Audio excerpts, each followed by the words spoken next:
खेत खरिहनवा से पपाया में हो बैठ मना मुरुझा। खेत खरिहनवा से पपाया में हो बैठ मना मुरुझा। कहाँ गईली बेटी हो अंसुआ धियवा हो रौरे अंगना उदास। कहाँ गईनी बेटी हो कीर्तिया धियवा हो रौरे अंगना उदास। अपने महलिया से मम्मी निकला हो पापा के दिहनी समझा।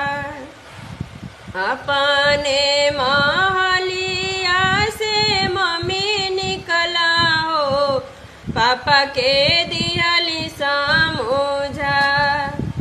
बेटी तगनी अपने घरवानु हो रौरे अंगना उदास।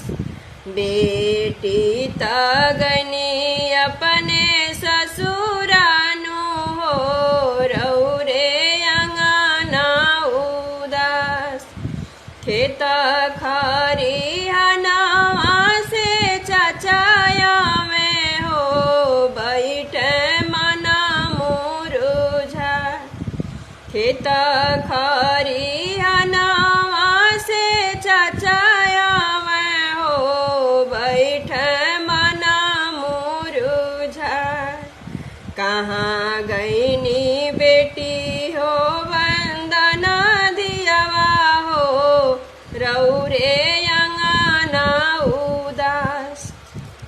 कहाँ गईनी बेटी हो रिया धियवा हो रौरे अंगना उदास। अपने महलिया से चाची निकला हो चाचा के दिहनी समझा।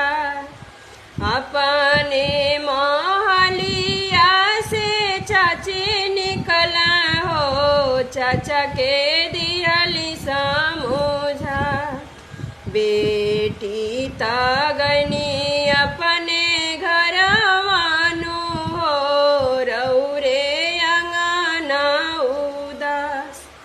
बेटी तगनी अपने ससुरेनु हो रौरे अंगना उदास। देश परदेसवा से भैया में हो बैठ मना मुरुझा। देश परदेसवा से भैया में हो बैठ मना मुरुझा। कहाँ गईनी बहनी हो या पना बहनी हो रौरे अंगना उदास। कहाँ गईनी बहनी हो या पना बहनी हो रौरे अंगना उदास। अपने महलिया से भाभी निकला हो भैया के दिहनी समझा। अपने महलिया से भाभी निकला हो भैया के दिहली समझा। बहिनी त